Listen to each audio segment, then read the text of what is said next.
My name is Margaret Wilson. I'm 64 years old, a widow living quietly in Austin, Texas. I thought I had lived through the worst storms life could throw at me: the loss of my husband, the challenge of raising my son alone. But nothing prepared me for the sting that came from someone who was supposed to be joining our family. It happened so suddenly.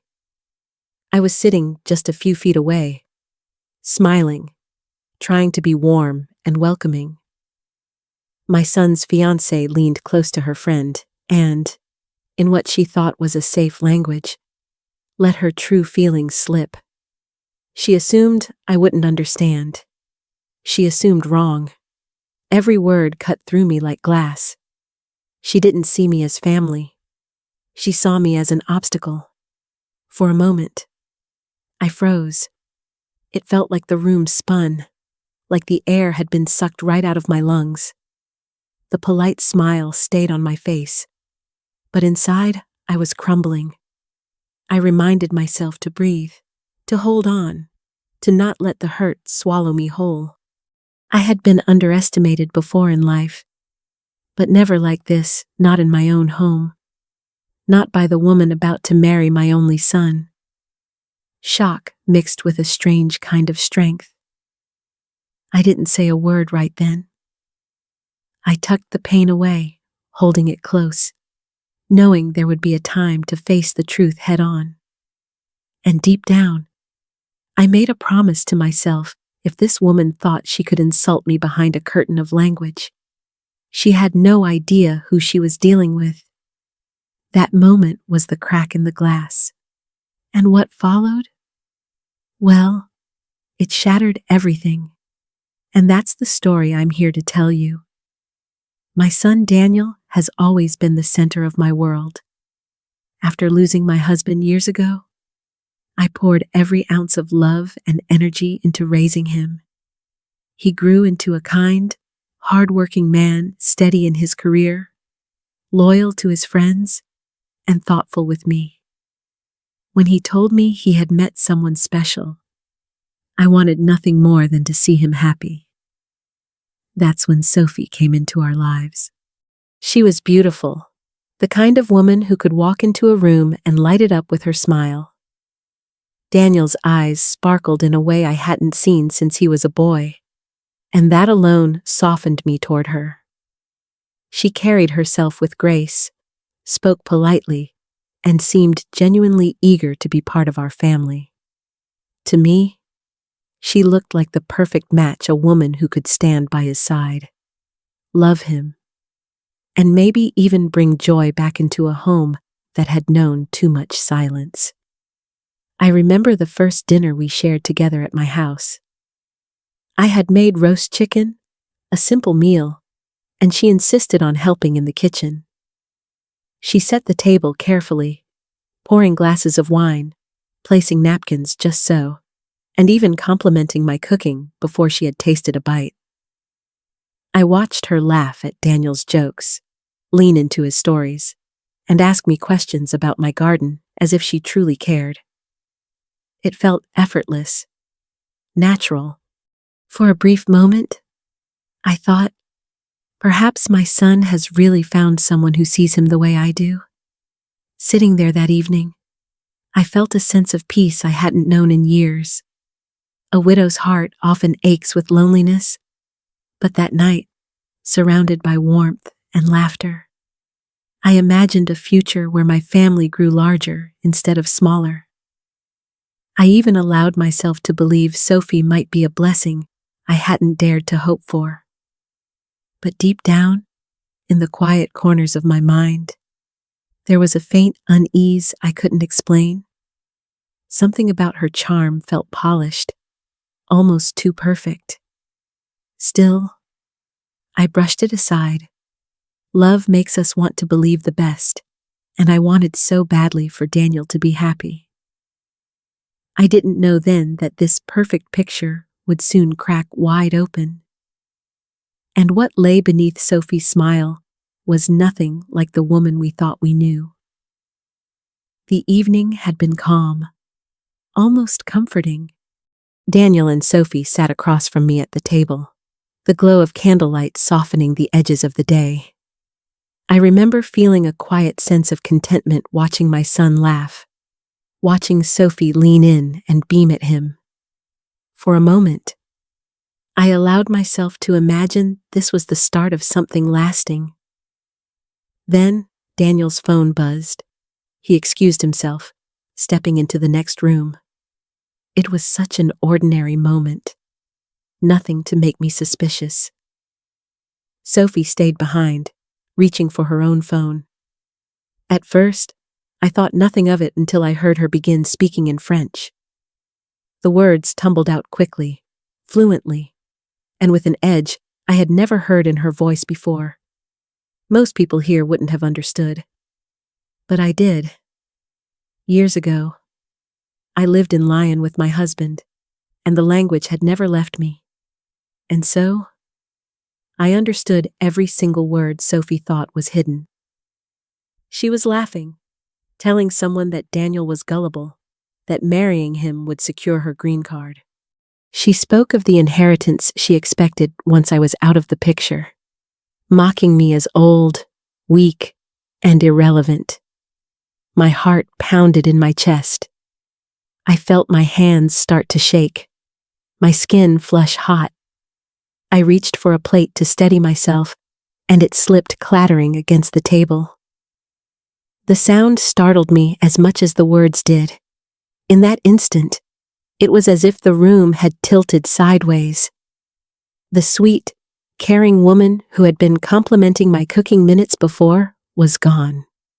In her place, I heard a cold strategist, calculating her future at the expense of my son's happiness and my family's trust. Then, as suddenly as it began, the call ended. Sophie slipped her phone into her purse, smoothed her hair, and turned toward me with that same practiced smile. She asked if she could help clear the dishes, her voice dripping with kindness, as though nothing had happened. The contrast made my stomach twist. I nodded, unable to form words, forcing myself to keep my expression neutral. Inside, I was unraveling. Rage boiled beneath my ribs, yet I swallowed it down. I could not let her see what I knew. Not yet. As she carried plates into the kitchen, humming softly like an angel, I sat frozen in my chair. The betrayal pressed against me like a weight, but alongside the pain came something else, a quiet resolve. She thought I was blind. She thought I was deaf to her cruelty. She was wrong. That night, I decided I would listen more carefully than ever before. I would watch her every move, every word. Because if Sophie believed she could play my son and dismantle my family, she had no idea just how strong a mother's determination could be. And that was the moment the real story began. The night I overheard Sophie on that call, I made a decision I couldn't confront her outright. Not yet. If she was bold enough to speak about exploiting my son and mocking me, then there had to be more beneath the surface. I needed proof. Quietly, carefully. I began digging. I started with her social media. At first glance, everything looked picture-perfect, smiling photos at coffee shops, sunsets by the lake, polished captions about gratitude and love. But when I looked closer, I saw cracks. Her posts jumped between cities with no explanation. One month she was in Chicago, the next she was in Houston, then suddenly New Orleans. There were pictures with different groups of friends who never appeared twice. No family photos, no childhood memories, just a curated image of charm without roots. Something gnawed at me. So I reached out to my niece, Claire, who works in immigration. I didn't give names, just described a hypothetical case. She told me stories about women who rushed into marriages for green cards, how they often created polished online profiles, but left behind inconsistencies in dates and locations. She said the pattern usually included sudden name changes, or multiple short-lived marriages that conveniently ended once paperwork was secured. My heart sank. It was as if Claire was describing Sophie word for word. That's when I knew I needed professional help. I hired a private investigator, a man named Harris, who had built his career uncovering the pasts of people who hid too much. It didn't take him long. Within weeks, he handed me a folder that made my blood run cold. Inside were marriage certificates, 3 of them. Different last names, different states, all within the past 10 years. Each marriage ended quickly. Each husband left with drained bank accounts and nothing else. There were even records of lawsuits, credit card fraud, unpaid loans, rental scams, all under variations of Sophie's name. She wasn't just manipulative, she was a professional con artist. I remember sitting at my kitchen table. Harris's folder spread open in front of me, my hands trembling as I flipped through page after page. Every document was another nail in the coffin of the woman my son thought he loved. The charming, gentle fiancée who smiled across the dinner table wasn't who she claimed to be. What chilled me most wasn't just her past, it was the sense that she was getting bolder, more dangerous. She had perfected the act so well that even Daniel, who knew me better than anyone, couldn't see through it. And now, she had set her sights not just on him, but on my family's future. That night, I realized I wasn't just protecting my son's heart anymore. I was standing against someone who had built her life on lies, someone who would destroy us if I didn't stop her. And as I closed that folder, one thought echoed louder than the rest. Sophie was not working alone. This was bigger than I had imagined, and I had to be ready for whatever came next. It was a Sunday afternoon when Sophie announced that her parents had arrived from Marseille and wanted to meet me. She said it with a glowing smile, the kind that begged for approval. Daniel looked thrilled, convinced this was the natural next step before their wedding. My stomach tightened, but I kept my face calm. If Sophie had staged this, I needed to see how far she would go. When they walked through the door, I was greeted by a tall man with a heavy accent and a woman draped in flashy jewelry. They introduced themselves as Jean-Luc and Mireille, Sophie's loving parents from the south of France. They played their parts well-warm handshakes, exaggerated affection for Sophie, and polite curiosity about me. To anyone else, it would have seemed genuine, but to me, something felt off. Their accents were wrong. They claimed to be from Marseille, yet their French was laced with Parisian tones. I had lived in Lyon long enough to know the difference. Their stories sounded rehearsed too long. Colorful tales about Sophie's childhood that never quite matched the little details Sophie had once mentioned. I smiled and nodded, hiding the chill creeping down my spine. As the evening wore on, I excused myself to pour more wine. From the kitchen, I overheard them slipping into rapid French with Sophie. They spoke openly, believing I couldn't understand. They discussed wedding plans in cold, transactional terms, what they would gain, how quickly things could move once the papers were signed, even jokes about Daniel's naivety. My chest tightened, anger surging hot, but I forced myself to stay still. Every word confirmed what I already knew: this wasn't family. It was theater. I carried the wine back with steady hands, though inside I was shaking. I looked Sophie in the eye as she beamed at me, pretending to bridge families. I responded with warmth, even gratitude, playing my own part just as carefully as they played theirs. If she thought I was convinced, then she had no idea how deeply I was studying every crack in her performance. That night, after they left, Daniel hugged me and whispered how happy he was that everyone seemed to get along. I held him tight, fighting back tears. My son's heart was wide open, and Sophie was exploiting it with a cruelty I could barely comprehend. But now I had no doubts left. This wasn't just a woman chasing a green card. This was a coordinated con, and those weren't parents, they were accomplices. As I lay awake in bed, my mind sharpened with resolve. Sophie had brought her fake family into my home, confident I would never see through them. But I had. And if she thought I would sit quietly and let her destroy Daniel's life, she was gravely mistaken. I knew then that the time for silence was ending. I would play along a little longer, but I was already planning my move. The stage was being set, and Sophie's downfall was closer than she could ever imagine. Christmas Eve should have been joyful. My house glowed with lights.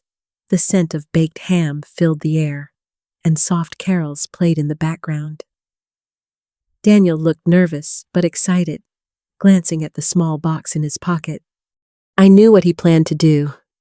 He was ready to propose, and Sophie no. Christina sat at the table like a queen in waiting, every gesture rehearsed, every smile sharpened. I had invited one extra guest that evening, introducing him as my neighbor, Mr. Adams. Daniel didn't think twice. He was too focused on Sophie, his hands restless, his heart wide open. But Adams wasn't a neighbor. He was an ICE agent, and tonight, the truth would finally rip through Sophie's perfect act. Dinner began pleasantly, even festive. Glasses clinked, laughter rang out, though my stomach churned with every passing second. Then Adams cleared his throat. His voice cut through the air, steady but heavy. He addressed Sophie directly. He didn't call her Sophie. He called her Christina Marsh. For a moment, silence clung to the room like ice. Daniel laughed nervously, insisting there had to be a mistake. Sophie froze, her eyes narrowing. Adams pressed on, listing her past multiple marriages, fraudulent documents, bank accounts drained, identities stolen. He laid it out piece by piece, each word a hammer against Daniel's fragile hope. My son's face collapsed in confusion and pain. He turned to her, begging with his eyes for denial, for some shred of truth to hold on to. That was when Sophie's mask slipped completely. She leaned back, a cruel smile spreading across her lips, and with chilling calm, she admitted it. She mocked Daniel, called him gullible, told him she had never loved him. She spoke of green cards and money as if they were prizes she had nearly claimed. The room spun with her venom. Daniel staggered back, his hand clutching the unopened ring box as though it burned him. My heart broke watching him unravel, but I forced myself to stay strong. This was the moment I had dreaded and prepared for. Sophie Christina was no longer pretending. She sneered at me, at all of us, defiant even as Adams stood ready to arrest her. It wasn't just the exposure that stung, it was the way she relished his pain, the way she twisted the knife with every word. And then, suddenly, it was over. Adams stepped forward, and Sophie's bravado cracked as she realized her game was finished. She was led away, still spitting venom, but her control was gone. Daniel sat down heavily, his head in his hands. The room, once filled with warmth, now felt unbearably cold. The truth had saved him, but it had also shattered him. And as I looked at my son's broken heart across that Christmas Eve table, I realized that exposing the lie had come at a terrible cost.